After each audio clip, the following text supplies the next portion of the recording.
Desde hace algunos meses es muy difícil no oír hablar de ChatGPT y cómo esta IA está cambiando nuestra forma de trabajar y el mundo que nos rodea.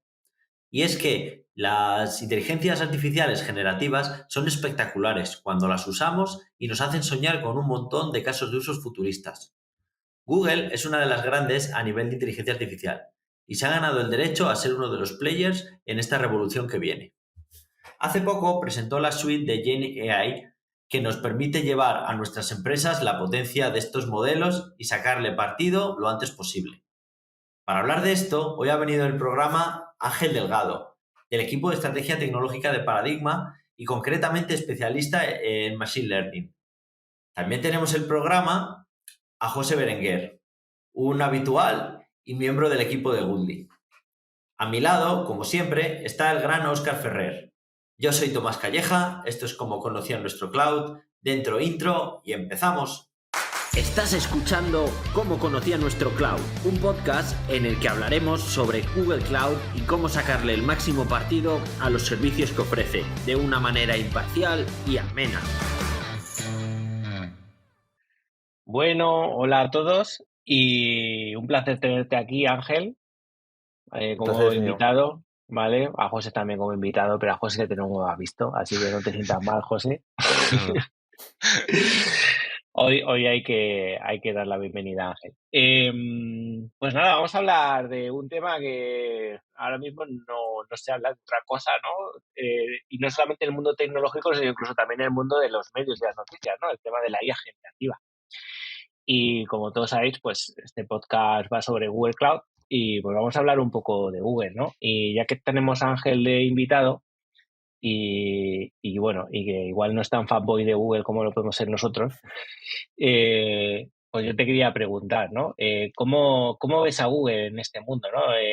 En este tema de la IA generativa, que muchos dicen, o se decía, o se sigue diciendo, ¿no? Cuando lanzó ChatGPT, que se iba a ser la ruina de Google y le iban a adelantar por la derecha y tal.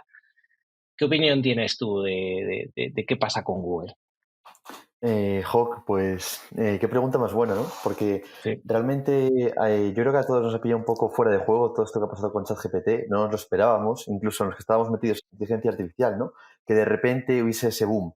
Eh, y a mí la sensación que me da es que a Google también le ha pillado un poco fuera de juego. Y ya no por el tema de si compite o no ChatGPT con el buscador, sino porque yo creo que siempre he invertido mucho en inteligencia artificial, pero muy a título de open source e investigación. Pero nunca he invertido en el punto de buscar un producto de IA general ya entrenada, ¿no? Y es justamente lo que ahora mismo ha aparecido y realmente lo que parece que está teniendo mucho hype, ¿no?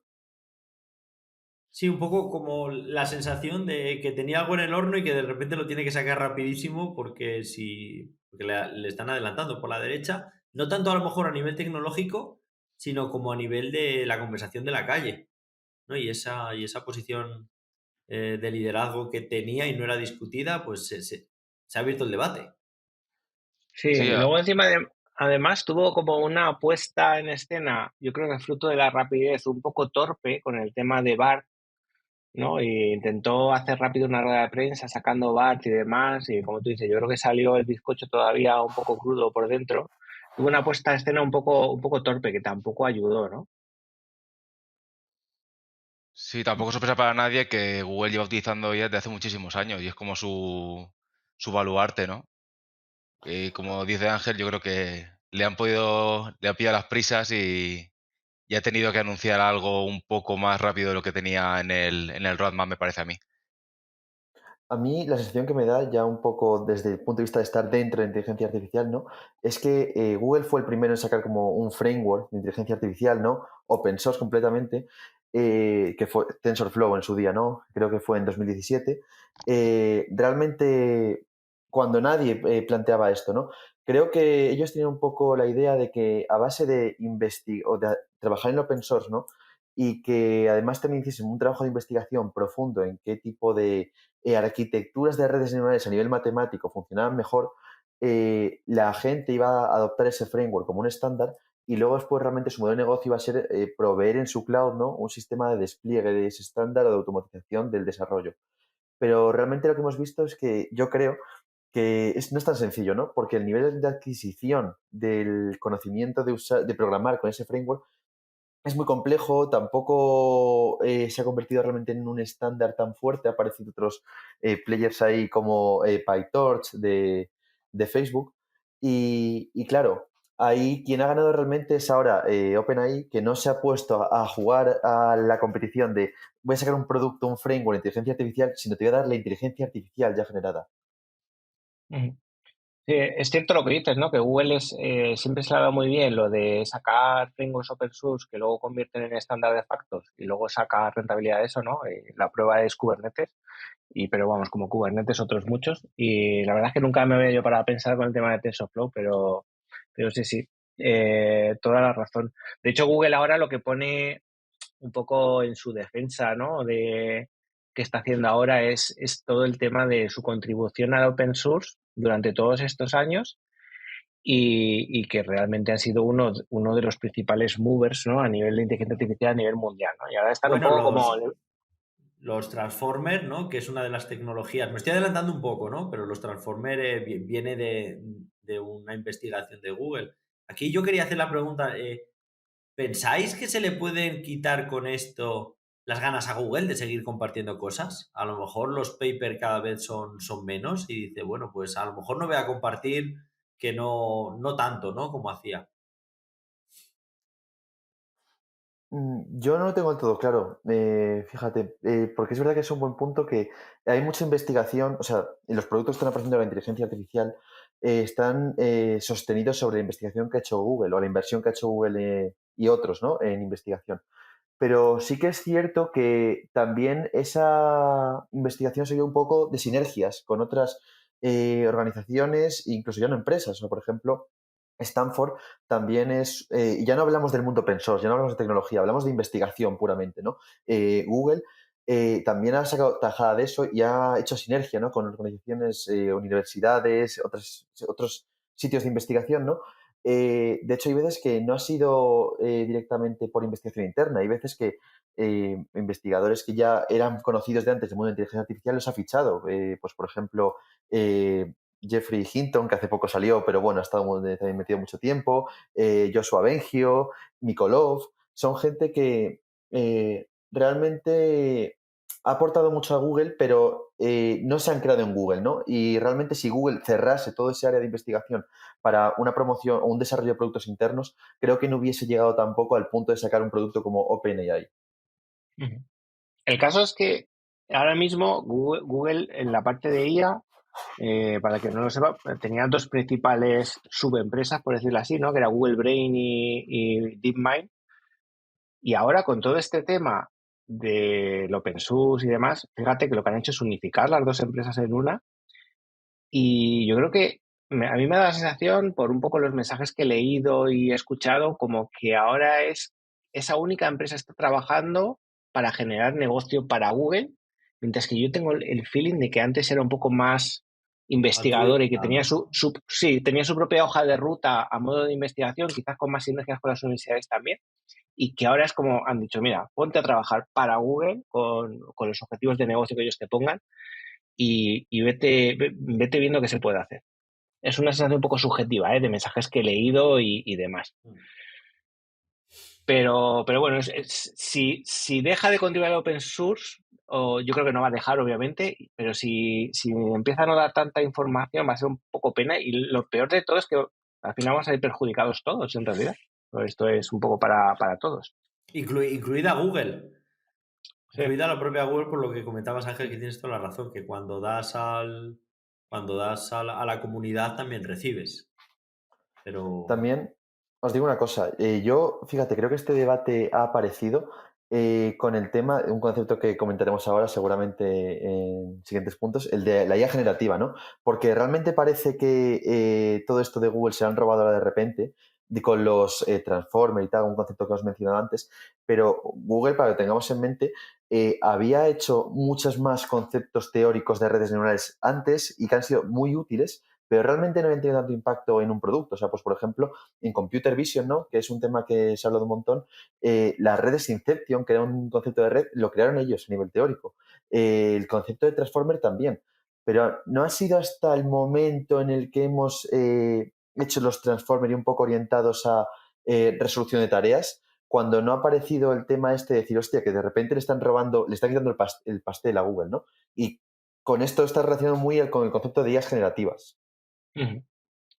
Bueno, pues yo creo que ya que hablamos de IA generativas, ¿no? Vamos al lío. ¿Qué es la IA generativa de la que tanto se habla? Pues es una buena pregunta, porque creo que mucha gente usa ese término y realmente hay veces que no se sabe, ¿no? Pero el concepto es muy sencillo.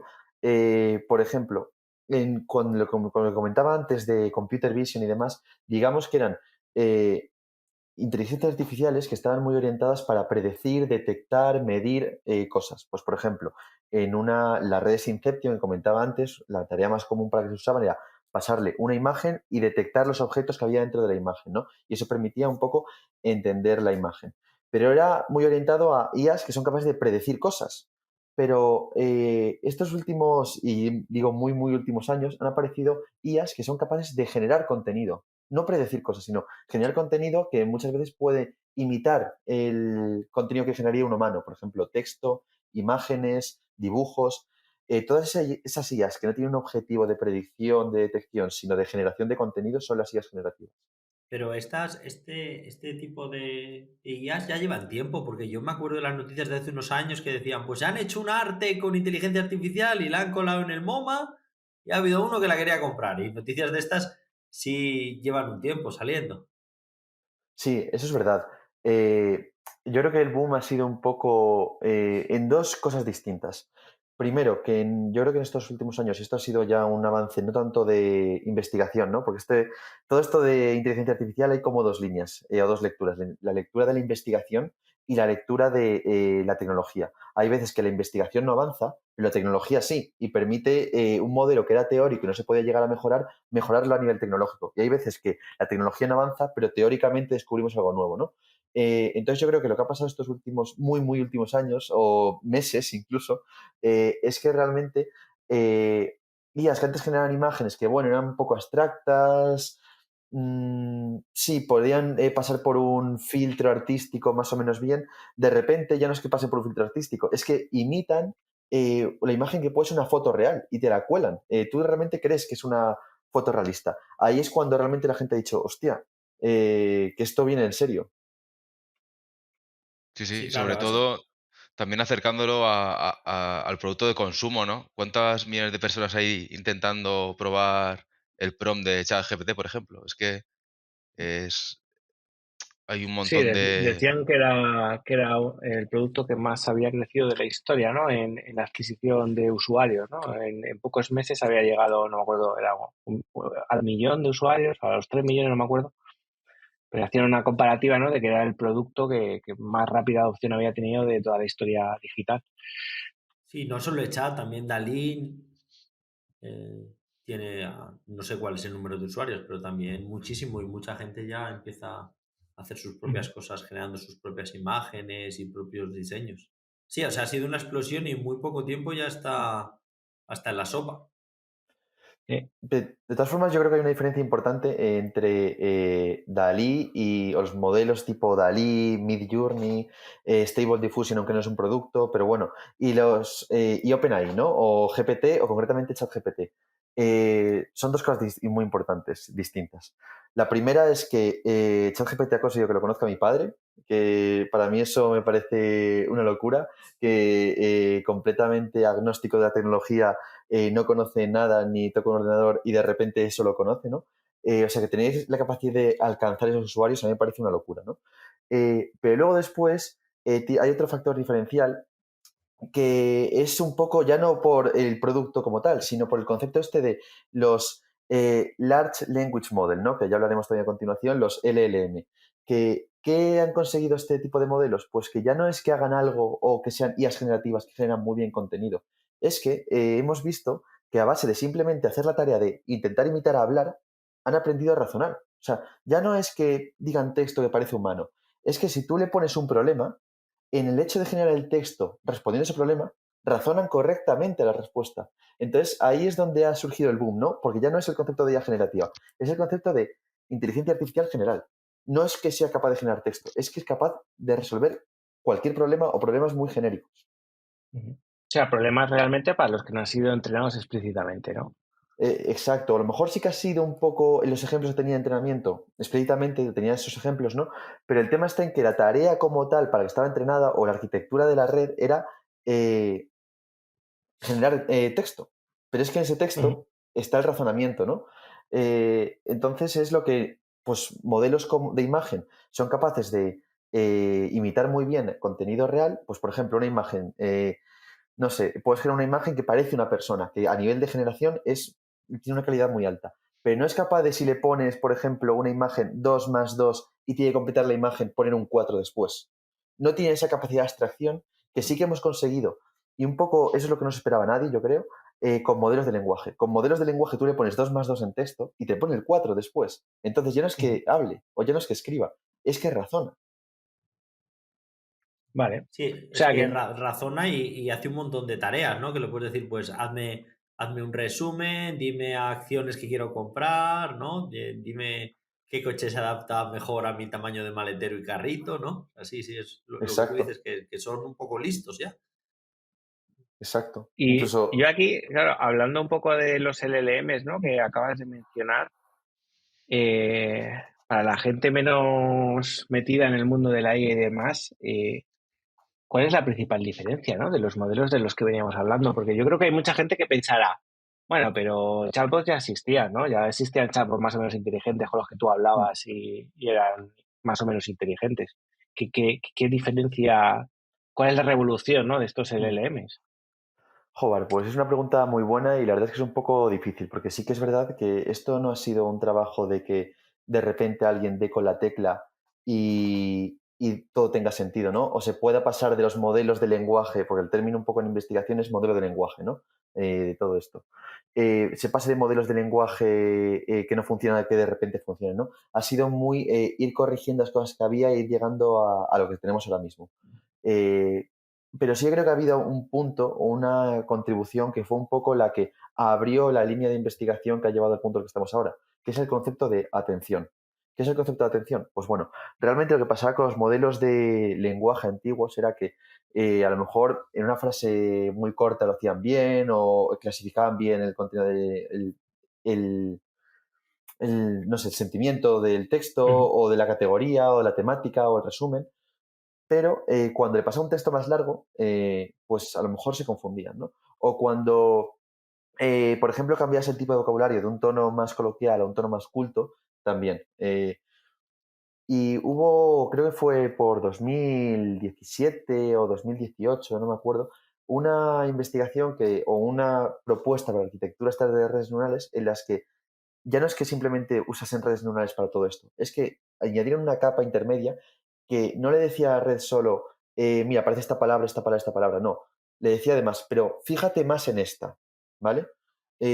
Digamos que aprendía en qué partes del texto tenía que fijarse más y qué partes del texto eran menos relevantes. Entonces, eso permitió que ya pudiésemos pasar textos más grandes, textos a lo mejor con diferentes tonos de lenguaje y demás, y que la red fuese capaz de decir, vale, esto es muy largo, pero me voy a fijar en esto, esto y esto. O este texto tiene otro tipo de lenguaje y tal, pero las cosas que no entiendo no me voy a fijar en ellas. Ahí es donde realmente conseguimos un avance muy alto en lo que eran capaces de llegar a aprender este tipo de modelos. Ujú. Y bueno, de hecho estos modelos, ¿no?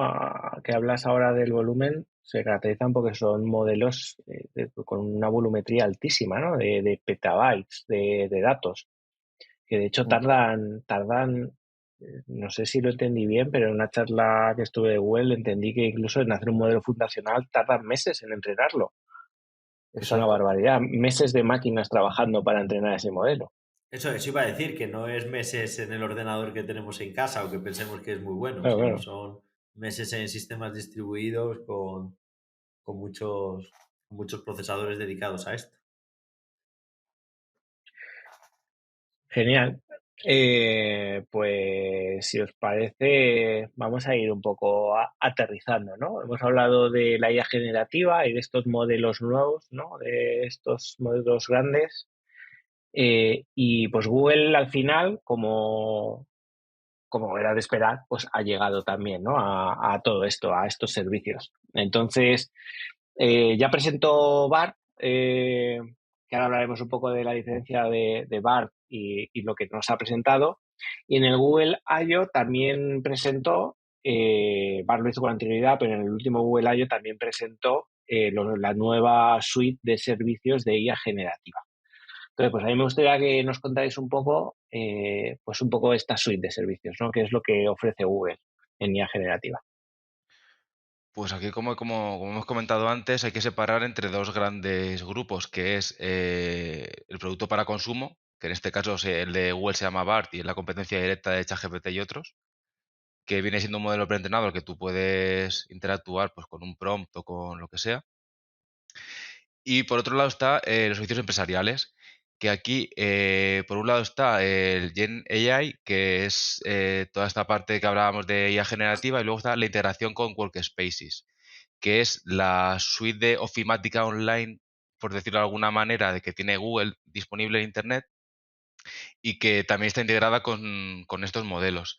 Pues te va a permitir hacer cosas como resumir un correo o pasarle un texto muy largo y sacar los puntos más importantes, transcribir reuniones, por ejemplo. La verdad es que como nivel usuario a mí me parece que es la leche. O sea, Workspace es servicios empresariales, pero yo te diría que casi ya más cocinados, ¿no? O sea, para el mundo empresarial, pero cocinaditos, integrados dentro de la suite de Workspace. Y luego Gen AI, que son servicios empresariales, pero para construir, ¿no? Tus propias IAs generativas, que ya forman parte del catálogo de Google Cloud. Claro, el primer caso es, bueno, como otras cosas que he ido añadiendo, ¿no? El autocompletar de Gmail, la detección de spam, o sea, no son estos modelos, bueno, no sé si el autocompletar usa de estos modelos, pero son aplicaciones a estas tecnologías de inteligencia artificial que va añadiendo para, pues eso, lo que comentaba, ¿no? Y que van a meter mucho más. Y luego está el otro lado, que es ya pues, eso, pues, APIs para empresas y donde la van a meter por todos lados, irán metiendo esta tecnología. A ver, porque además ahora es lo que vende y entonces pues es que ahí tienes que estar. Vale, genial. Bueno, pues yo creo que nos ha quedado un poco más claro este tema de la IA, ¿vale? Vamos a ir cerrando este capítulo por ahí y lo que sí voy a haceros es invitaros al próximo episodio en el que sí que me gustaría que hablásemos ya un poco más concreto de los servicios de estos servicios, ¿no? Que ha sacado Google para hablar un poquito más en detalle de qué capacidades nos dan y qué vamos a poder construir con ellos. ¿Qué os parece? Esto no lo hacemos mucho, lo deberíamos hacer más, ¿no? Lo de soltar un tema, empezar a hablar y luego lo hacemos después de la publicidad, ¿no? En este caso, en el próximo Sí, episodio. paramos para la publicidad, sí. Vamos para la publicidad. Bueno, pues nada, lo hacemos así, paramos para la publicidad y en el siguiente episodio hablamos sobre Gen AI, ¿vale? Como siempre, un placer, Ángel, por haber compartido este ratito con nosotros. Te A espero en la vosotros. siguiente Sí, y lo no te mismo a vayas ti, muy José. lejos. José tampoco. Muchas gracias, chicos. Y nada más, cortamos por hoy. Esto ha sido Cómo conocí nuestro cloud y hasta la próxima. Chao.